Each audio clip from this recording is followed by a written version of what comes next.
One more module on momentum stuff before we move on. But as a recap, we've now talked about this thing, momentum, mass times velocity. We can define momentums for systems as the sum of the momentum of the individual components. And we now know that that momentum changes from external forces acting on the system. And I can, if I want to think of this like F equals ma, imagine all that mass concentrated at a location called the center of mass, and the equation of motion for that point, which, by the way, there doesn't necessarily even have to be any mass at that point. When we took the two balls on a massless rod, itself was kind of weird, but the center of mass was somewhere in the middle, not necessarily where any of the actual mass was, but the average location of that mass. Similar for Andromeda, right? There doesn't need to be an actual star or anything at the center of mass of the entire system. But it represents a kind of average location for where the mass is, and the trajectory of that point follows that the external net force equals the total mass of the system times the acceleration of that center of mass. But again, this is all really just statements on that second statement on the screen. Really is the big one, right? How does momentum change from external forces being applied over time for a system which can have many, many particles, themselves perhaps potentially relatively moving? For simple systems, you can play around with this, right? And have, right? And if you did some of the problems from the previous modules, right? A person stands on the ice and throws a ball. They themselves start also moving backwards as well, even though the ball went flying this way. You can think of this in terms of momentum conservation, that you start with no momentum, you throw the ball has some momentum, you must therefore gain a momentum such that the total momentum remains zero.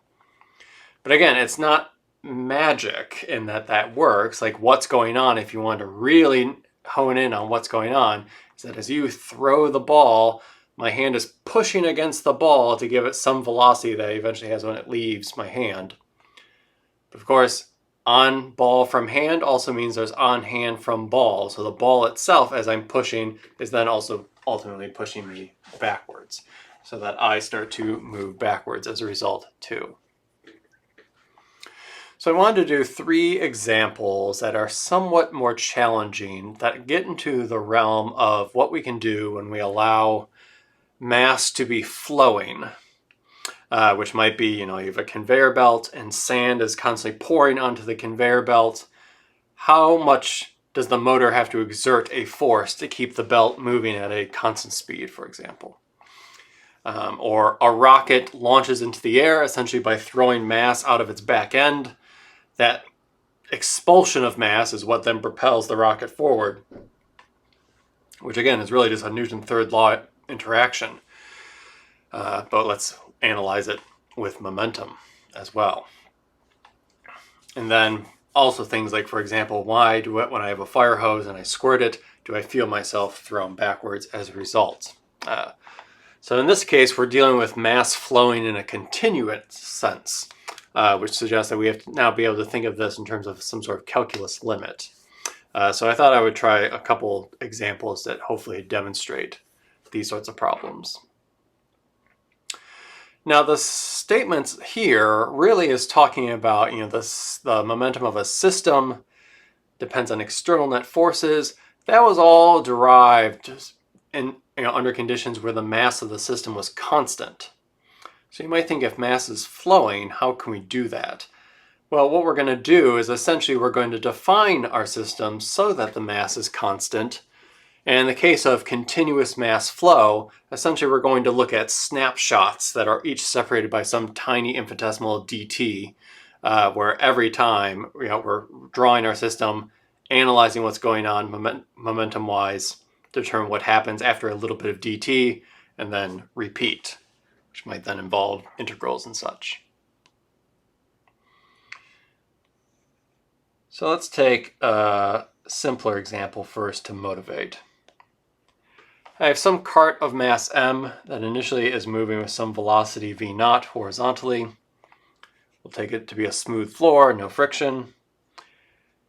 And there's some blob of mass, I'll call it going to call it delta mu, right? Some blob of mass that falls vertically onto the cart.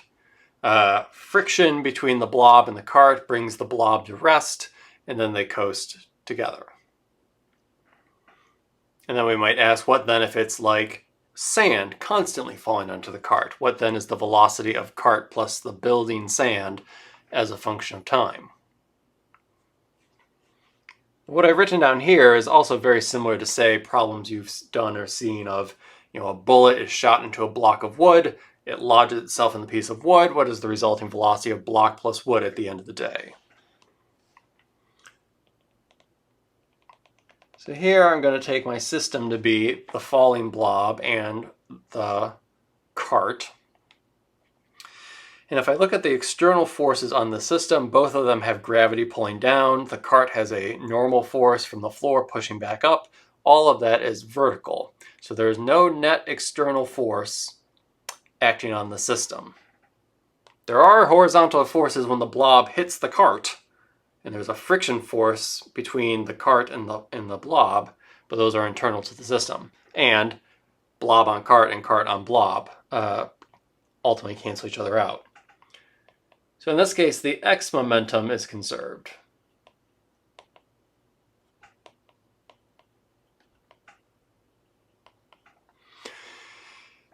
So if I want to then write down the overall change in momentum for the x direction, the initial better equal the final. So I'll look pre and post collision. It looks like pre, it's the mass of the cart times its initial velocity. Then the blob has no horizontal velocity. Then at the end, they both have the same final velocity, and they're moving at some new velocity as a result.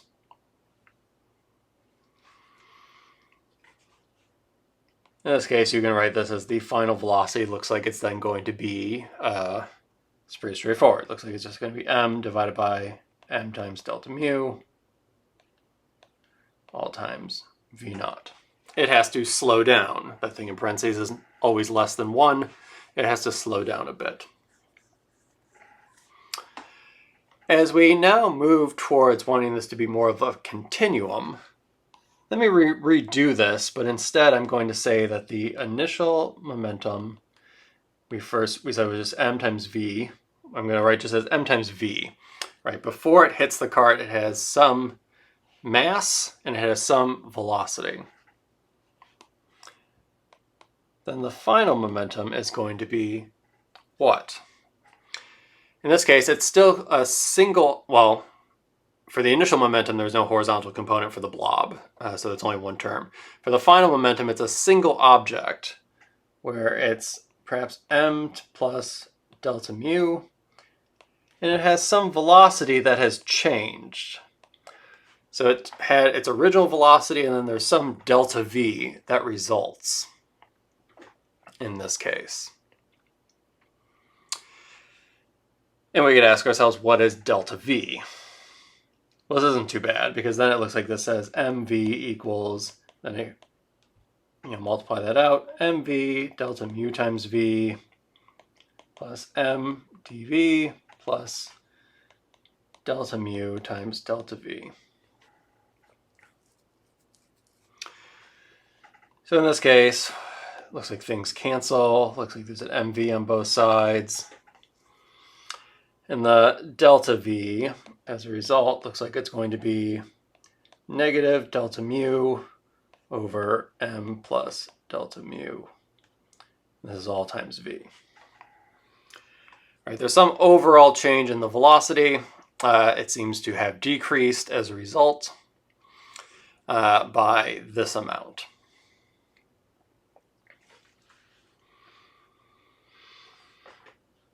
In the case where mass has been added,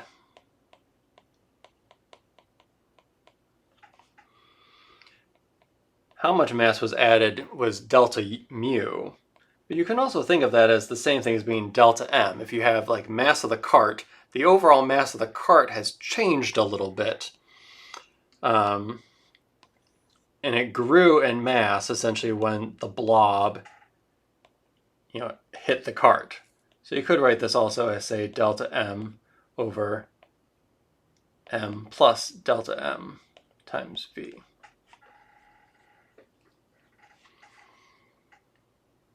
If mass was leaving the cart, you might say that delta m was negative delta mu as a result, because mass is overall, if I had a piece of something on the cart that got thrown off, and I could ask how does the speed change as stuff gets thrown off the cart.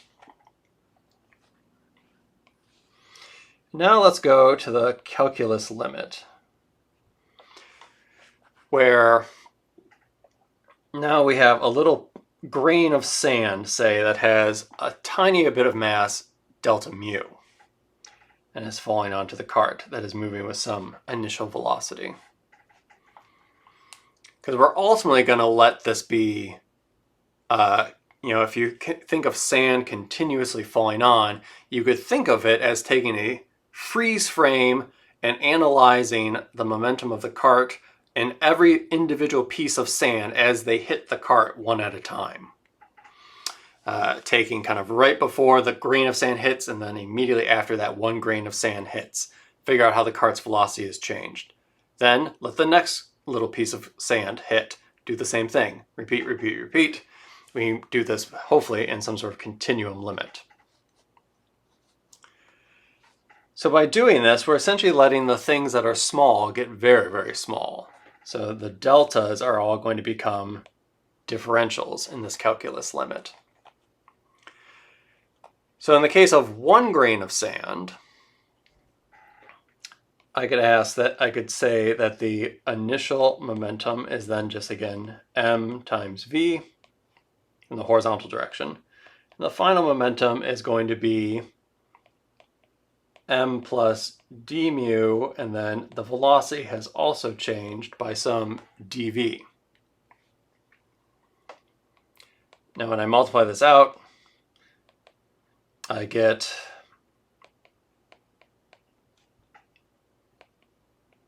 the usual terms, but then I get a term that's d mu times dv, which I'm going to nix in the calculus limit. Because again, we're assuming that the differential is so small, but we want to see how things change when it's nonetheless non-zero, but the product of two things that are absurdly small does not matter, or can be ignored, because we're ultimately going to be taking this thing in the limit.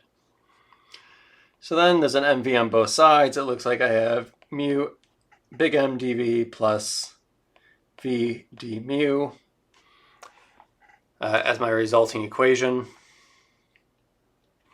And then if I were to solve for dv, it looks like dv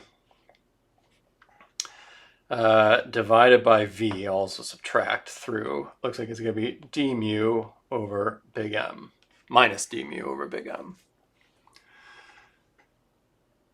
That one grain of sand that fell seems to have slowed down the cart by a little bit. The mass technically has also increased as well. So if we want to do this in the limit where we can then find, say, the mass as a function of velocity, or then the mass or the velocity as a function of time, this almost looks like a separable differential equation. The left-hand side only depends on v, the right-hand side depends on both mu and m. But again, since its mass is being added, I could ask, how has the mass changed when I added my one grain of sand? Well, in that case, it just changed by positive d mu.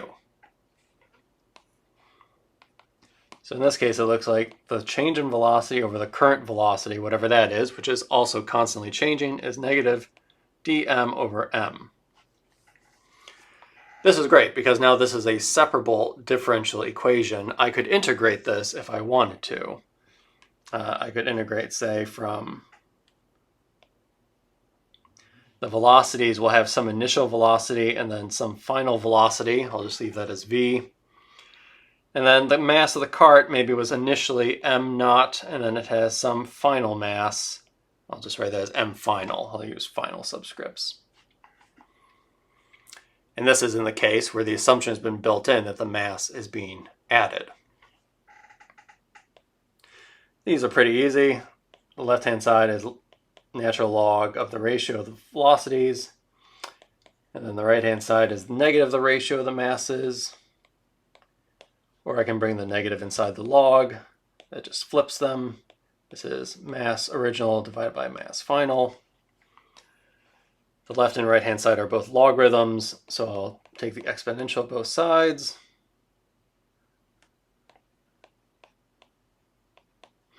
And it looks like in this case, the final velocity is equal to the original velocity multiplied by the original mass divided by the final mass.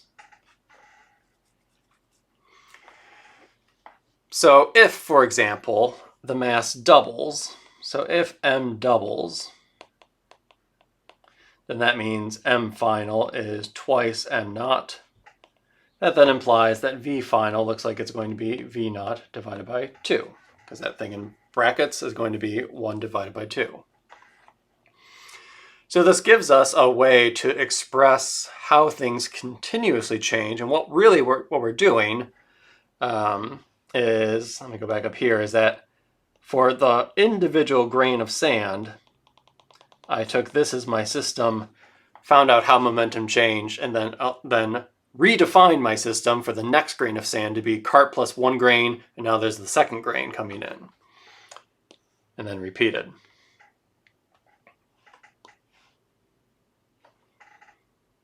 You might want to do this as a function of time.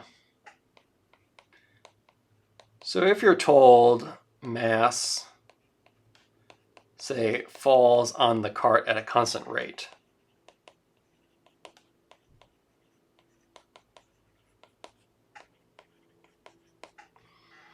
what does that mean? That means that the change in the mass as a function of time really is some constant, which I'll just write as m dot naught, right, to specify that's a constant.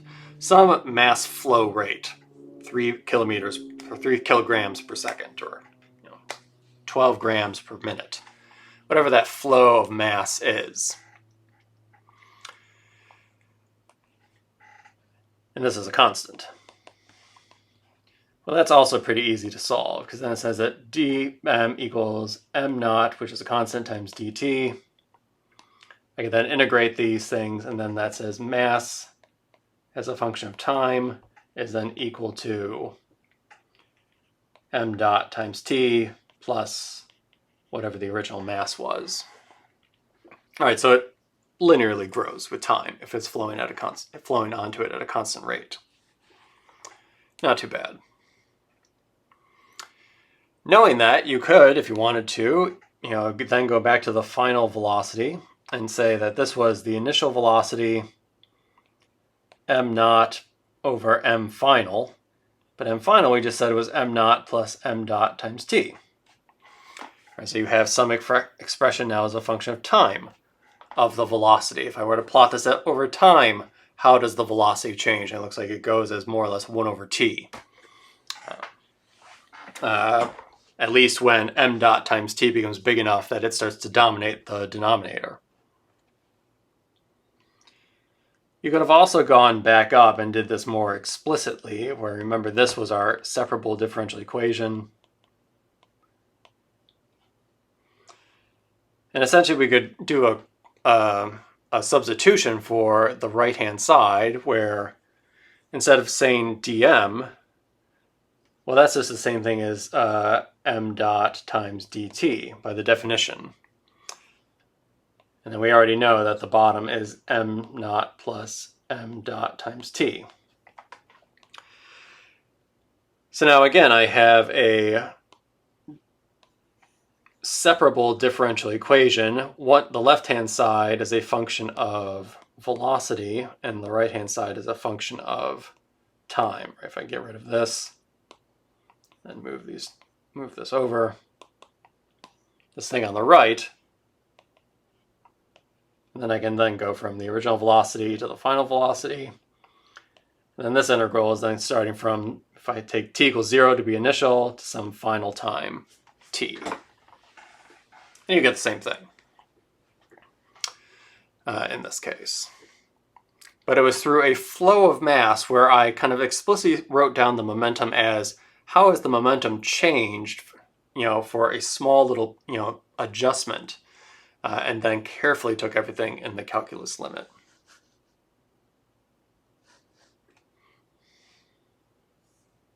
But a good thing that these are recorded, because it's probably worth watching that again. Just to kind of highlight the steps that are going on. But let me do another example. You have a fire truck that is shooting out water at a constant rate and being done at some angle.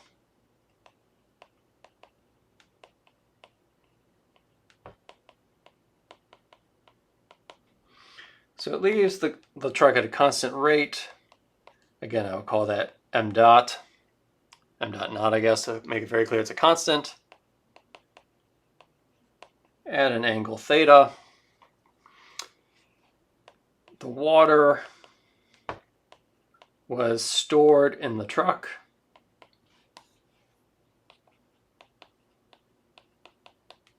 So the mass of the entire truck is changing as a result. It might be some initial mass m. Now I'll say that the water leaves the hose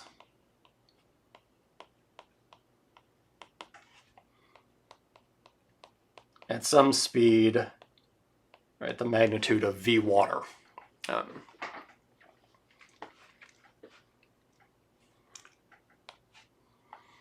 Now, just like the person throwing a ball on the ice, obviously if the truck's brakes are not employed, as the hose shoots out water, the truck will then move backwards. So let me now state, if brakes keep the truck stationary,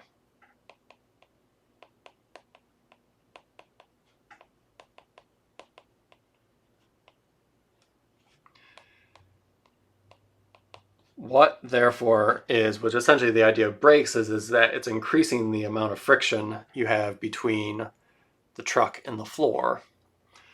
What then is the force on truck from floor or from ground?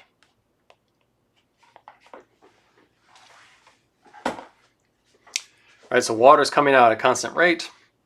The brakes are employed, so the truck is not moving at all.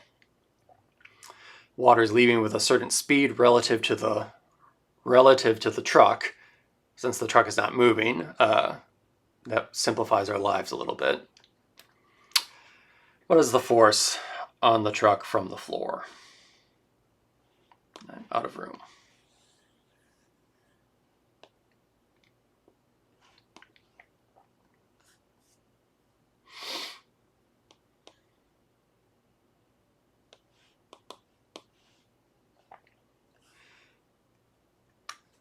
Well, in this case, again, I will restrict myself to, I'll just redraw it. I'll restrict myself to a system that kind of focuses on, an individual drop of water that is leaving the truck. And I'm going to call my system truck plus that little drop of water that has some, right, the truck has mass capital M, and again I'll use d mu as the mass of the little blob of water, the individual molecule of water that leaves the truck. Do I need to do this in the calculus limit? Yeah, I could, why not?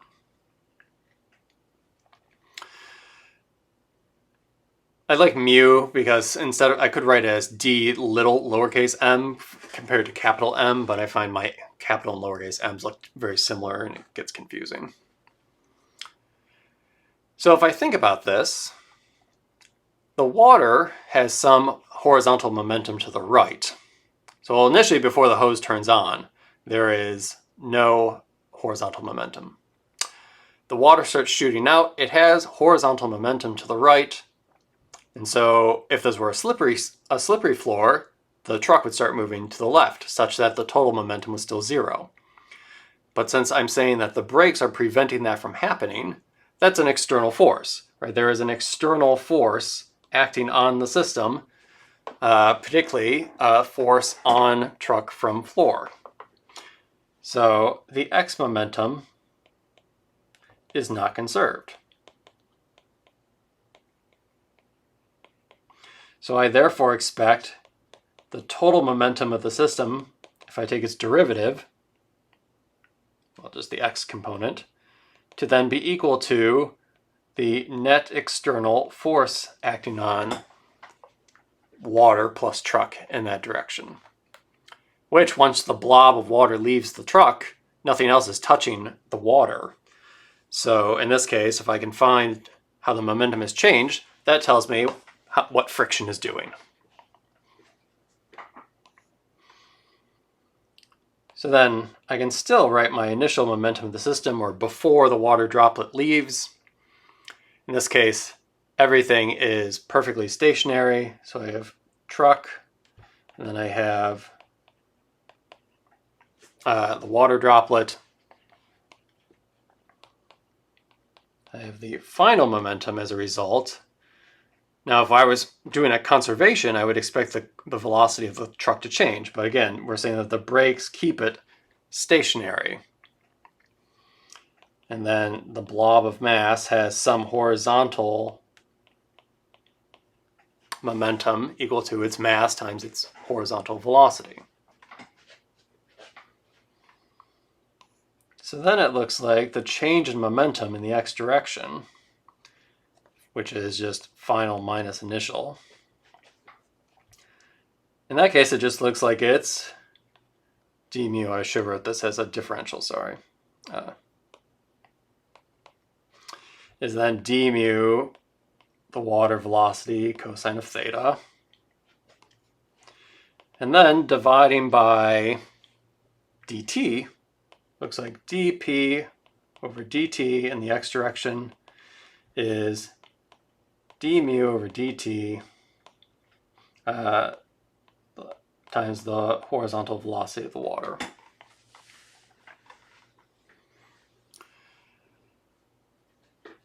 In this case, it does seem like the overall momentum of the system has changed as a result. It has overall has some positive value, which we can identify that if the water is flowing out at a rate m dot, that is what I wrote in parentheses, right? It's a mass per time. So whatever that flow rate is, times the horizontal velocity of the water, that is how the momentum of this system, of truck plus water droplet has changed. And since we're assuming that the truck is always remaining stationary, that's always the change in momentum of the system as I redefine it with the next water droplet that's moving out. But now I've generalized it where I can evaluate this derivative as this to the right-hand side. That must therefore be the external force in the x direction, acting on the system, which in the case of the water droplet's not in contact with the floor, so there's no kind of horizontal interactions going on there. This therefore must be the force of on truck from floor as a result. And that is the friction component. That is the component of the interaction between the floor and the cart that is how much friction needs to do to keep, or how much the brakes need to do in order to keep everything stationary. You can also do this in the vertical direction as well. Right? There's a vertical component that is being added to this, that is added to the system, and you can show that therefore gives you the value of the normal component of the force on the truck from the ground, such that you should find that, I'll just write down the answer and let you fill in the blanks, that the normal component of the on truck from floor is the overall mass, big mg, plus m dot, the velocity of the water sine of this. So if this were actually a scale, right, if you shot water up, right, essentially by water going up, that's pushing you down. The scale reads a larger value than just your weight, m times g. All right, now let's end with the rocket example.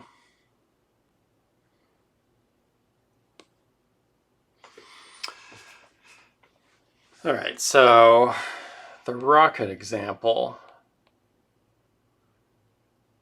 So you have some rocket and it's expelling mass out the back. It has some mass m and it's expelling mass at a rate. There's some, again, delta mu that's being shot out the back. The question is, what is the velocity of this rocket as a function of mass? And then if you knew the rate it was leaving the rocket, you could figure it out as a function of time. So let's write down what we know. Rocket of mass m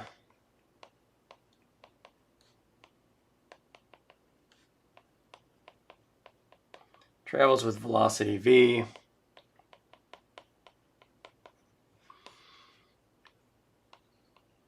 and expels mass out the back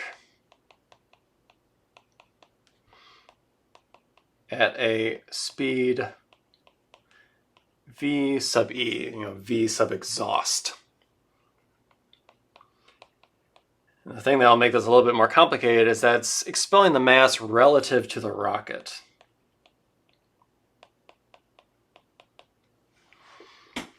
Think of an actual rocket. There's some engine that is doing some sort of chemical reaction, and then it, so essentially the stuff inside there is at rest relative to the rocket, but then it throws it out the back at some speed, and it's not really taking into account, how fast the rocket is moving. When it does that, it just shoots it out the back. So it's not that it's, if you were on the ground watching, that you would always see the exhaust coming out at the same speed. But if you were sitting at the edge of the rocket watching the stuff come out the back, you would always see it leave the rocket at the same speed. So there is relative motion here that we have to think about. And then the question is, what is v as a function of mass?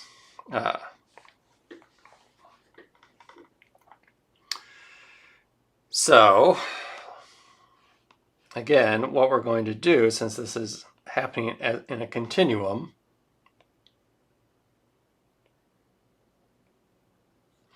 I will take a blob d mu and have the rocket be m. And I'm doing this all kind of horizontally, not taking into the fact that if this were a real rocket trying to leave the Earth, you would need Earth's gravity. You have to take into account Earth's gravity as well. You can actually do that. With a constant gravitational field, it's actually not that bad, because then you just have a constant external force on the system, which changes momentum. But let's do it here.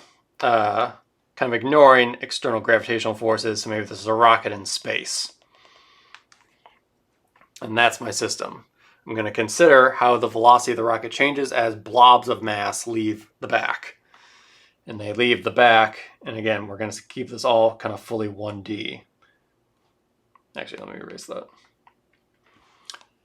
So since there's relative motion, let's write down the relative relationships, so that we know kind of how things are related to what. From the inertial observer, there's the position of the rocket.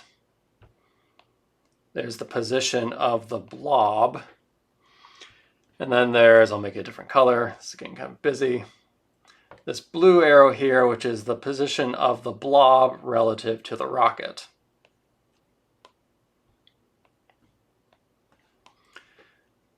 Such that the position of the blob looks like it's the position of the rocket plus the position of the blob relative to the rocket.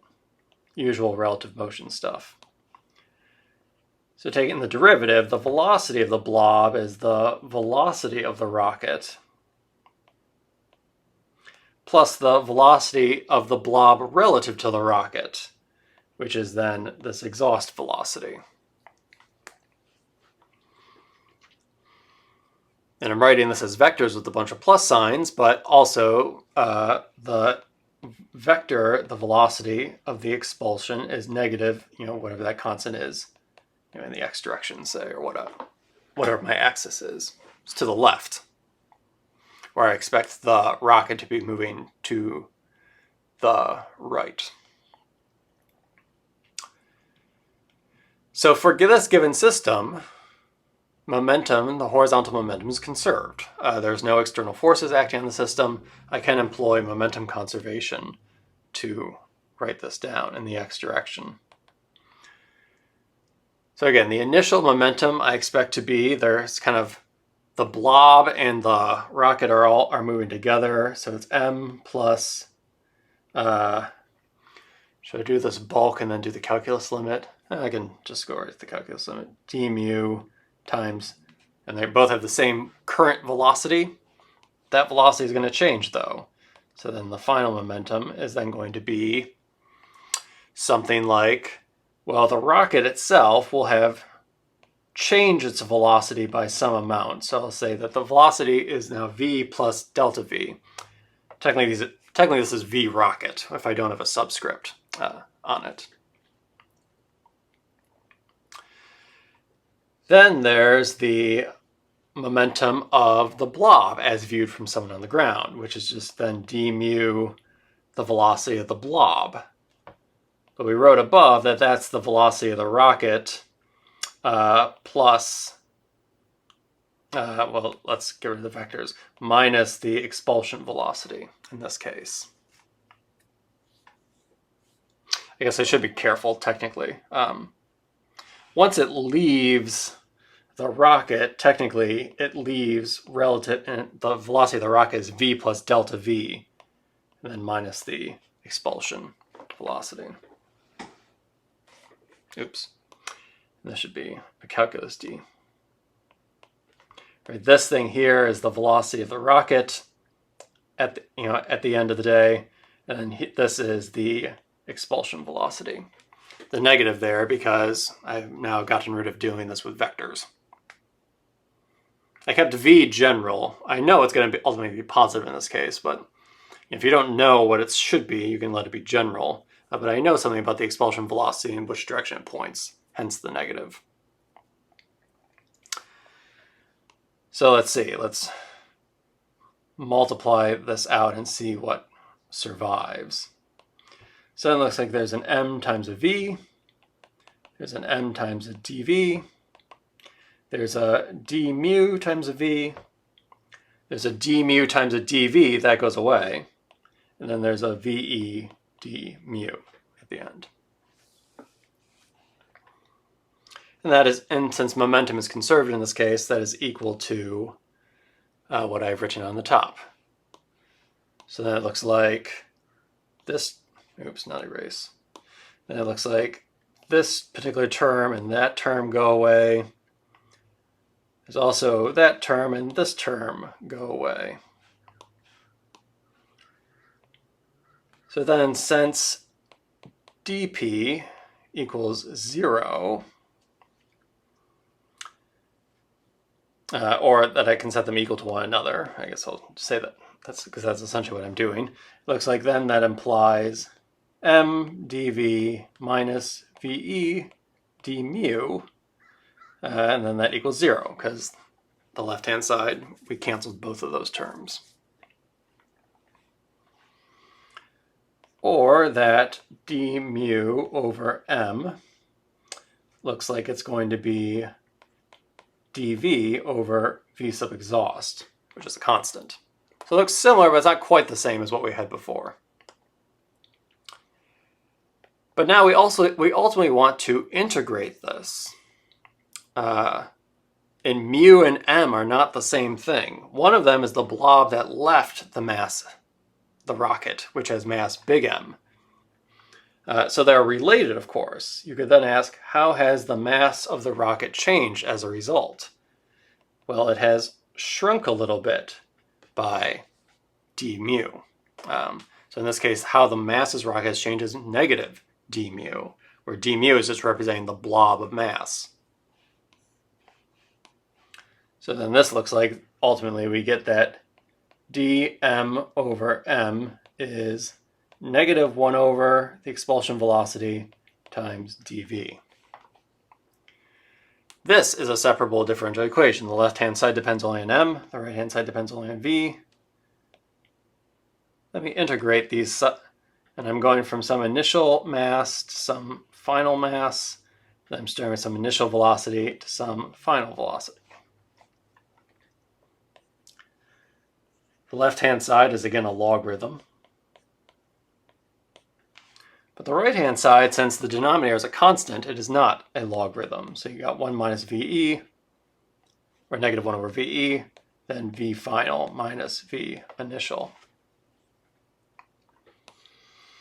Or solving for V final, it looks like then for V final is V initial plus V sub E log of M final over M.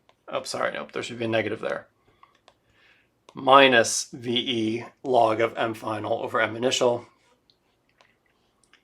But again, I'm going to flip the logarithm so that this is a plus VE log of M initial over M final.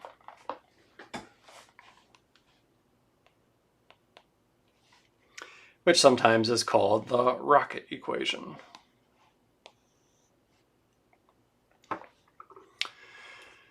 So in this case, how does the velocity of the rocket change? Well, notice as the mass shrinks, so M final is less than M initial, that logarithm therefore is positive, and the final mass, final velocity rather, gets larger, larger, and larger. I think, for example, if you get rid of 90% of your mass, so if M final equals M initial over 10, then that becomes the logarithm, the natural log of 10, which is about 2.3. So then V final is the initial velocity plus about 2.3 times V initial. Sorry, V expulsion. Which is how you can read about this in your book, how it talks about how being able to get rid of more mass is good because that increases your speed as a result. And notice that if you can shoot the mass out the back faster, you can get a little bit more bang for your buck as you shoot mass out the back.